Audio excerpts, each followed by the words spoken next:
Oh yeah. What's up, world? Aujourd'hui, Il était une voix reçoit la belle et talentueuse Séverine Ferrer. Passionnée par son métier, Séverine se fait un point d'honneur à être une artiste complète. Télé, radio, théâtre, écriture, chanson, cette star des années 90 a, comment dire, bien grandi. Séverine Ferrer, deuxième partie. Fly me to the moon and let me play among the stars. Let me see what spring is like on Jupiter and Mars. In other words. Et alors, ce qui est très rigolo, c'est qu'en plus, ma marraine a été Séverine, qui avait gagné en 71. Oh. Je m'appelle Séverine, grâce à elle. Donc, c'était un concours de circonstances énorme. Ouais. Et moi, j'étais pas du tout là-bas pour gagner. C'est-à-dire que moi, je voulais vraiment vivre. C'était le rôle, et en fait, c'était le rêve de mon petit frère. Ah, d'accord. Parce que quand on était petit à La Réunion, on regardait toujours l'Eurovision. C'est un événement qu'on ratait jamais. Et au final, donc, on a fait la Coco Dance, c'était en tout cas, on s'est vraiment marré. Oui. Et le plus beau des cadeaux, alors je n'ai pas gagné, mais j'y étais pas pour ça non plus, mais le plus beau des cadeaux, c'est qu'en fait, il y avait une rampe pour monter et une rampe pour descendre. C'était vraiment l'usine, tu vois. Et en fait, en descendant la rampe, donc de fin, il y avait mon père qui était en pleurs, qui ne m'a jamais montré un signe de... Tu sais, il n'est pas là à dire « ma fille, t'es belle, ma fille, tu... » il est pudique. Il ne m'avait jamais rien dit. Et là, il y avait mon père en pleurs qui m'a dit « je suis tellement fière de toi. » Et là, j'avais gagné tous les trophées du monde. Ouais. Et quelque part, tu dis, c'est quand même une des plus belles expériences de ma vie. Oui, puis c'est une expérience aussi européenne. Donc c'était incroyable. C'est-à-dire qu'encore aujourd'hui, il y a des Israéliens qui m'écrivent, il y a encore des Grecs qui m'écrivent, il y a des gens d'Amérique du Sud qui m'écrivent. C'est incroyable. Je trouve que c'est sublime. Alors, au théâtre, on continue à butiner les fleurs. Mon premier amour. Le théâtre. Alors, vraiment, le théâtre, tu commences à avoir vraiment une expérience impressionnante au théâtre. Alors, je dis ça peut-être dans le désordre, pardonne-moi, Séverine. Ma première fois, les monologues du Vagin, alors là, un vrai triomphe. Dernière station avant l'autoroute avec Marion Gamme. À fond la caisse, Georges aide Margaret. Ma mère me rend dingue aux côtés de Grâce de Capitani, de Manu Boisderon, de Jérémy Lorca, une comédie d'ailleurs de Jérémy Lorca. Alors le théâtre, c'est un autre travail sur la voix. Là, tu dois te placer, tu dois la porter. C'est autre chose que la radio. Hein. Oui et non, parce que finalement, c'est à peu près... de toute façon, tu dois la poser, tu dois la travailler, parce qu'il y a une façon de parler. Tu ne parles pas... Bon, c'est sûr qu'après la radio, c'est plus une question de convivialité et de conversation, donc c'est plus facile. Au théâtre, forcément, ça dépend des salles. Parler au petit sourd du fond. Il faut que le monsieur qui est là-bas, qui est un petit peu dur d'oreille, il t'entende. Du coup, c'est une autre vision des choses. Et puis surtout, tu adaptes ton jeu en fonction des salles. Oui. Ah oui, d'accord. C'est vraiment ça. Souvent, quand tu as une petite salle de 300-400 personnes, c'est très convivial, ça reste intimiste. Donc, tu peux te permettre de jouer aussi un petit peu intimiste. Ouais. Et de temps en temps, quand tu as des salles de 1000 places, il faut que tu portes. Il faut porter. Donc, forcément, tu restes fidèle au jeu, mais tu le joues forcément différemment puisque tu projettes davantage. Donc, en effet, c'est un réel travail. Ouais. Alors, la réalisation aussi d'un court-métrage, c'est fou, comme tu touches à tout, c'est impressionnant, Séverine. Alors, Opération Saint-Esprit, avec une très belle distribution, Claire-Lise Le Cerf, c'est ça? Le Cerf, oui. Marc Rioufol, paix à son âme. Marie-Christine Barrault, magnifique. Firmin Richard. Carole Brenner. Oui. Tu aimerais continuer justement la voie de la réalisation? C'est quelque chose qui t'a plu? C'était magique. Et alors, ce projet, c'est quand même dingue. Je l'ai imaginé, en fait, je me suis réveillée une nuit et je l'ai écrit d'une traite, dans le noir. Ne me demande pas pourquoi, je ne sais pas. Sur le sujet, je le dis pour les téléspectateurs, c'est l'histoire d'une jeune fille qui se retrouve enceinte alors qu'elle est vierge.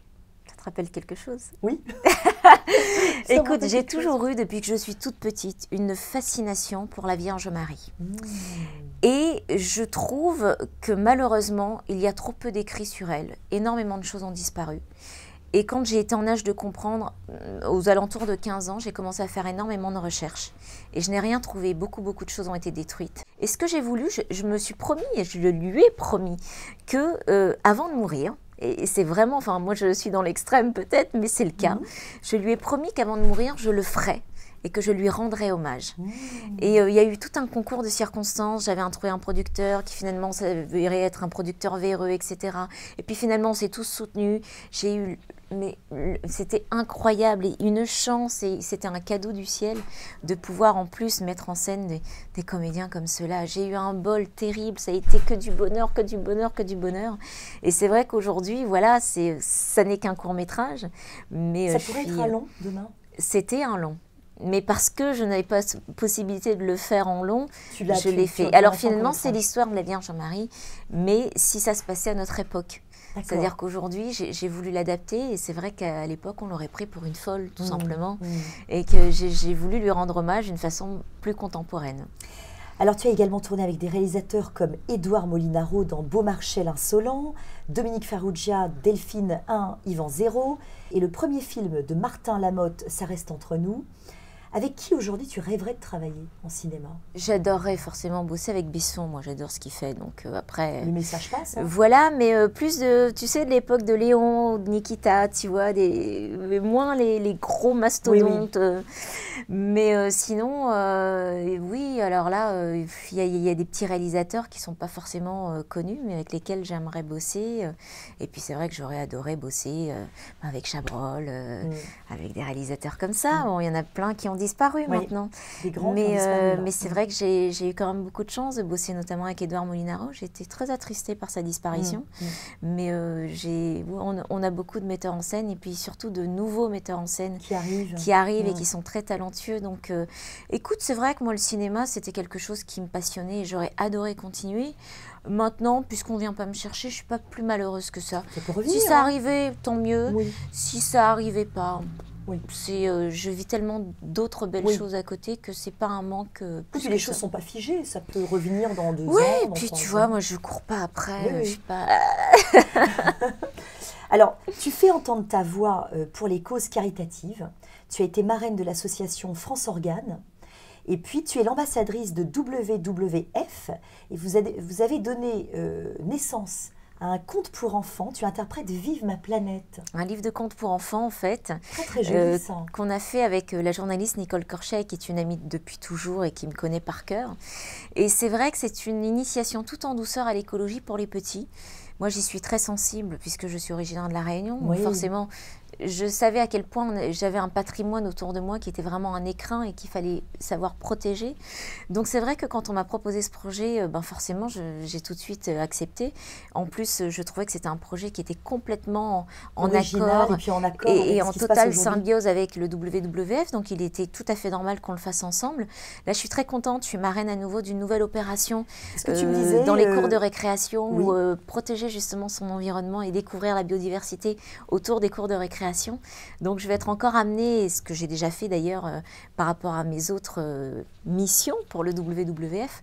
Donc je vais aller dans les cours de récréation avec les enfants et j'adore ça. Comme d'ailleurs tu l'avais déjà fait pour Vive ma planète, tu avais déjà fait les écoles. J'ai fait les écoles et c'est vrai que en fait après chaque histoire, il y a toujours un message qui passe à travers les histoires qui est très facile, très accessible pour les enfants, justement sur la protection de l'environnement, comment économiser de l'énergie, etc.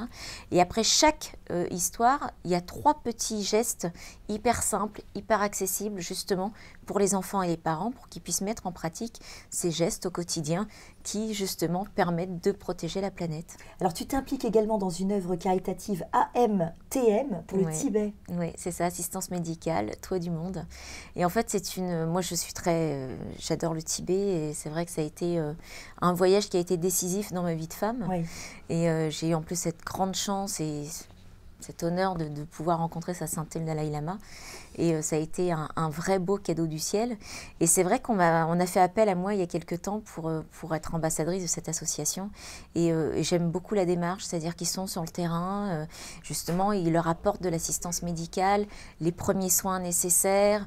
Aussi, en fait, on leur permet aussi d'aller à l'école et de leur proposer d'avoir des cahiers, des stylos. Il y a aussi le fait de pouvoir les parrainer, de pouvoir suivre leur évolution. Et je trouve ça tellement important. Et puis ce sont des enfants, on n'en parle pas assez et ils ont besoin de nous, réellement.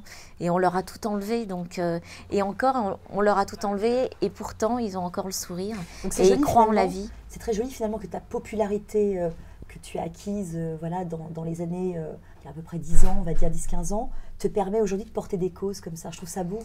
C'est tellement normal, c'est-à-dire qu'on est tellement impuissant par rapport à ce qui se passe en tant que personne lambda, à part essayer de donner des dons régulièrement, on ne peut pas faire grand-chose.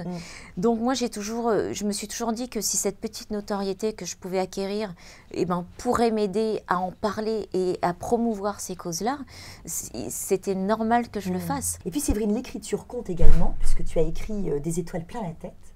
Chez Robert Laffont. C'est un roman... C'est pas une autobiographie, parce qu'à l'époque où je l'ai sorti, c'était il y a quand même quelques années, et je n'ai absolument pas la prétention de faire une biographie à l'âge que j'ai. C'est stupide. En plus, c'est pas du tout en phase avec ce que je suis, pas du tout. C'était plutôt un témoignage, c'est-à-dire qu'aujourd'hui, moi, l'univers des castings, je le vis depuis que j'ai 7 ans.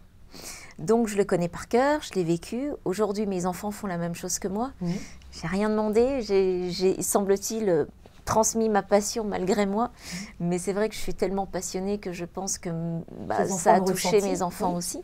Et du coup, je l'ai vécu vraiment sous toutes les formes, devant et également le côté obscur, entre guillemets, derrière en fait. Et si tu veux, à travers donc... C'est vrai que j'ai une histoire quand même qui est relativement atypique, c'est-à-dire qu'il m'est arrivé des tas de choses dans ma vie qui, pour une petite fille de 9 ans à l'époque, puisque c'était vraiment le moment où il s'est passé des tas de choses, c'est pas courant si tu veux, donc c'est vrai que ça a intéressé aussi, le parcours a intéressé l'éditeur, mais j'ai tenu aussi à travers ce livre, c'était plus un témoignage, c'est-à-dire qu'aujourd'hui avec toutes ces émissions de télé-réalité, j'estime qu'on promet monts et merveilles mais qu'il n'y a pas de suivi derrière, et que si on veut réussir ce métier, il n'y a pas d'autre solution que de travailler. C'est la rigueur, c'est le travail. Il n'y a pas, on peut avoir du talent, c'est pas le problème. Aussi, le facteur chance, il est primordial. Mais si derrière tu n'as pas de travail et de rigueur, tu ne peux pas arriver à quoi que ce soit. Donc moi j'ai voulu témoigner, expliquer à quel point il était difficile de faire ce métier et que c'était beaucoup de travail. Alors Séverine, il est temps pour nous de passer à l'impro libre. Alors donc mon impro libre, elle est très simple. Vous savez, dans la vie, il y a quelque chose, il y a vraiment une devise que je mets en pratique au quotidien. Souvent ça ne sert à rien, mais vraiment à rien, de se dire tiens, celui-là il m'a fait du mal, ou celui-là il m'a fait quelque chose, oh si je pouvais je l'étranglerais, etc. J'ai une devise que j'ai appris en Inde, voilà, et je l'ai trouvée formidable, et du coup je la mets en pratique au quotidien dans ma vie, c'est de se mettre sur le bord de la rivière et d'attendre patiemment le cadavre de ses ennemis passés. Je vous laisse réfléchir à tout ça. Merci Séverine, j'ai été ravie de t'inviter dans mon émission. Et moi également, j'ai été ravie d'être à tes côtés et puis plein de bonnes choses. Il était une voix, c'est fini pour aujourd'hui, mais à très vite, bye bye.